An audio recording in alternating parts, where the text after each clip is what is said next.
2020 সালে বাংলাদেশের ক্রিকেট ইতিহাসের সবচেয়ে বড় সাফল্যটা এসছে তার হাত ধরে।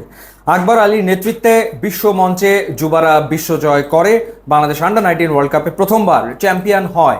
ইন্টারেস্টিং ব্যাপার হচ্ছে ফাইনালে ভারতকে হারিয়েছিল বাংলাদেশ, এবং ফাইনালে বাংলাদেশের যে প্লেইং 11 ছিল অর্থাৎ পারভেজ হোসেন ইমন, তানজিদ হাসান তামিম, মাহমুদুল হাসান জয়, তাওহিদ হৃদয়, সাদাত হোসেন, শামীম হোসেন, রকিবুল হাসান, তানজিম সাকিব, শরীফুল, 9 জন কোনো না কোনো ফরম্যাটে এরই ভেতরে বাংলাদেশ ন্যাশনাল টিমে খেলে ফেলেছেন। দুজন মাত্র খেলতে পারেননি, তার ভেতরে একজন অভিষেক দাস এবং আরেকজন হচ্ছেন ক্যাপ্টেন আকবর আলী। অর্থাৎ চ্যাম্পিয়ন হওয়ার পর থেকে তিনি যেন পথ হারিয়েছেন, যখন তার সতীর্থরা কেউ টি20 ফরম্যাটে, কেউ টেস্টে, কেউ ওয়ানডেতে খেলছেন, অভিষেক হচ্ছে, তখন আকবর আলী আসলে তাকিয়ে তাকিয়ে দেখেছেন এবং তার পারফরমেন্সও হচ্ছিল না।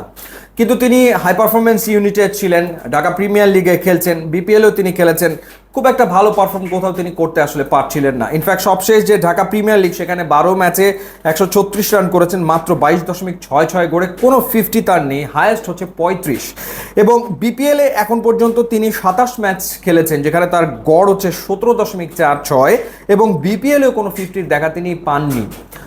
আকবর আলীকে নিয়ে বাংলাদেশের ক্রিকেট প্রেমীরা স্বপ্ন দেখছিল যে আকবর আলীর নেতৃত্বে বিশ্ব মঞ্চে বাংলাদেশ দারুণ কিছু করবে।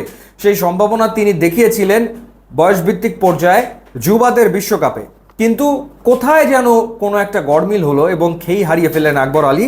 এবং অবশেষে তাকে আমরা পারফর্ম করতে দেখছি সাউথ আফ্রিকা এমার্জিং টিমের বিপক্ষে।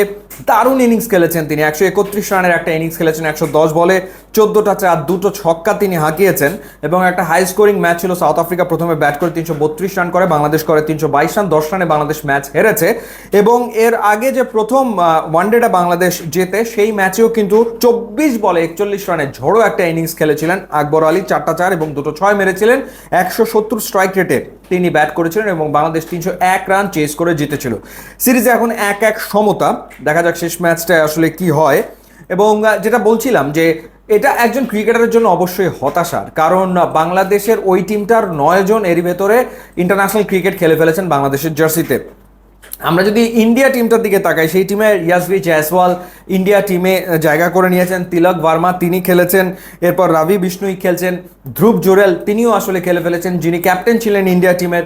শুধুমাত্র আকবর আলী তিনি আসলে এখন পর্যন্ত ওই ওয়ার্ল্ড কাপের পরে আর সেভাবে করে পারফর্ম করতে না পারার কারণে জাতীয় দলে খেলতে পারেননি, যেটা সত্যিকার অর্থেই হতাশার ছিল।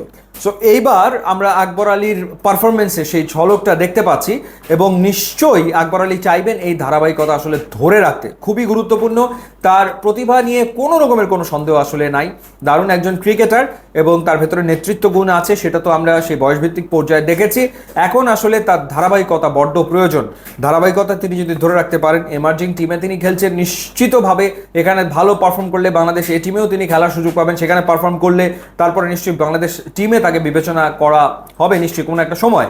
সো দেখা যাক সামনের দিনগুলোতে, সেটা ঘরোয়া আসরে হোক, ঢাকা প্রিমিয়ার লিগ কিংবা হোক বিপিএল, সেখানে আকবর আলী আসলে কেমন পারফর্ম করেন এবং তিনি জাতীয় দলে আলটিমেটলি জায়গাটা করে নিতে পারেন কিনা। সম্ভাবনা কিন্তু তিনি জেলেছেন, সম্ভাবনার বাতি তিনি জেলেছেন, এটা আমরা বলতেই পারি।